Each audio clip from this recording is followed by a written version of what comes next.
Good morning. This is the experiment of today. I have my 1927 pattern book.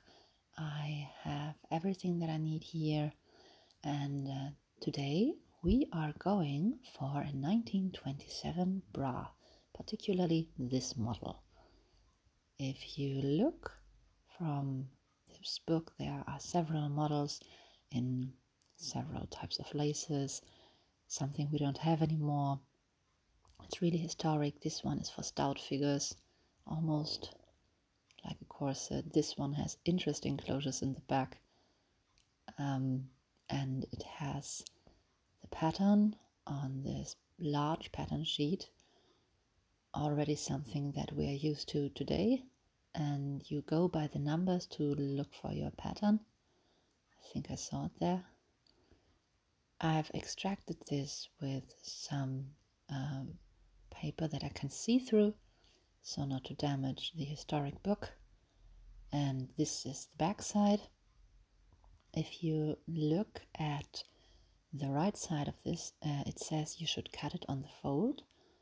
So the closure for this bra is in the front. It has some ruffles and some buttons to close it with. For the fabric, I'm going to use this old shirt, an old revamped project that I'm not going to use anymore because it has too many failed stitches here. Yeah. And this is how it comes out. The book only gives you one pattern in one size, and this one is way too large for me. It says it should be for bust in 96 centimeters in width, and you see this is not going to fit me in any way. This is the side, might be okay. Also the back, well, even if it's hanging a little bit, this is not fitting. So what do we do? The book tells you if your pattern is too big or too small. You can grade it in a kind of cutting fashion, but this is not going to do with me, and I'm going to mark this with my marker to see what I need. This is the front, and you should also mark the lines where your bust point goes through, just to have a general orientation what is where in comparison to some pattern that is so historic that they don't give you any other size. The bust point is important for getting the darts, and this will be like this: 2 darts on the left, on the right, just to see that this is a kind of structure that I can live with, and it should be fitting for a bra. It should not hang loose. Yeah. And of course you should not only do this on your puppet, which I've done in orange, you should also do this on yourself to make sure that it fits. I've done this in violet, and you see the front and the front of my version, they vastly differ from each other. Also the length and the curve from the upper seam. So this is not going to do with some grading. I've left the back as is because the bust seems to be the main point here. Unfortunately, they don't show you the fit model, or they don't tell you the sizes of the fit model.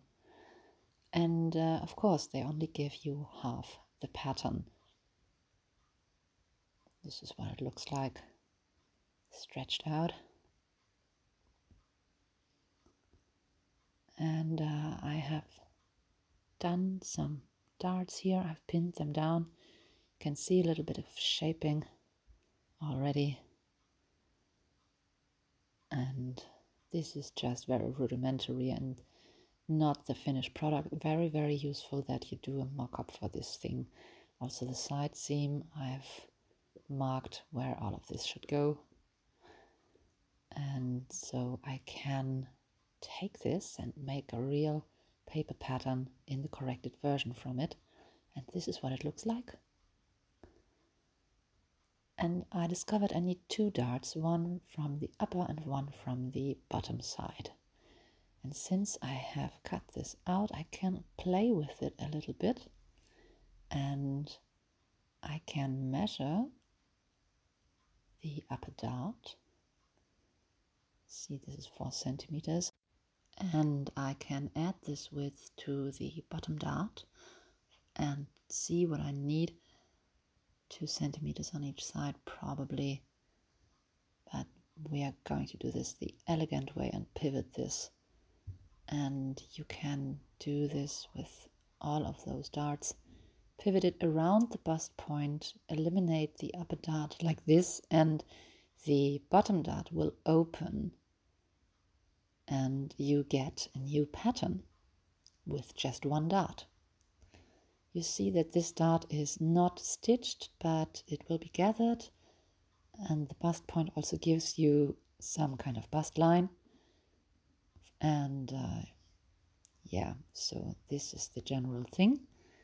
And if you compare those patterns from the book and the ones that I made myself with all the corrections that I need, you see how much they differ.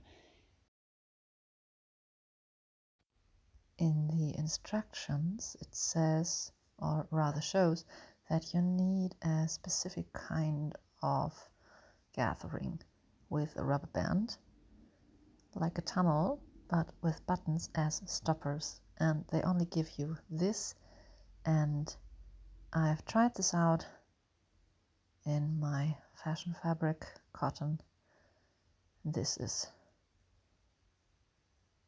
my mock-up number, I don't know, with some tape, and it will be turned over to form the tunnel, and it should include the rubber band, and the buttons have to stick out to block the rubber band from disappearing inside. And if you want to do this, pay attention to the width of the tunnel. It has to be wider than your rubber band is, and the distance is exactly the dart that you measured. Ta-da! It is done. And now for the buttonholes. In the book they tell you to make buttonholes by hand, and I am searching through the instructions here. They do have sewing machines, but they do not have sewing machines that can sew buttonholes. You still have to do those by hand in 1927.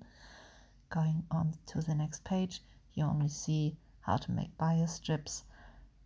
Well, that's not going to be it. But before I can do that, I think I have to attach some lace first. This is the upper part of the garment, and I am attaching the lace by hand. It is vintage lace that I got from eBay, and this is the lace complete. And the garment in itself is a little bit too small on the front for me. I did not think of the closure for the buttonholes, so my bad. And it is a little bit tedious to do this by hand for some people, but it can be a relaxing thing.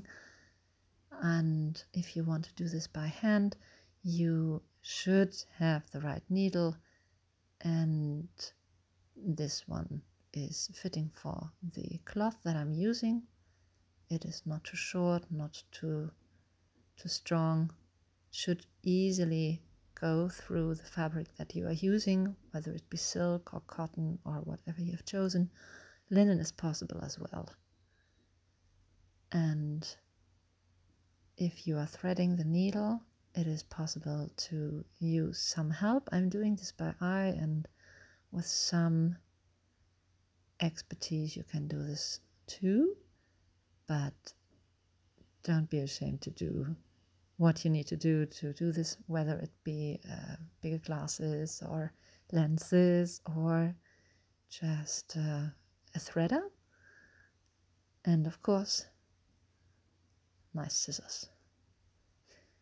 And of course we need some tape to attach the strings. Now, buttons or grommets, aesthetic choices. Okay, so it's hooks and laces. Much more fitting. And this is the complete product. A fitting bra. You see here I attached this on the front. I think it's nice. Happy New Year, everybody.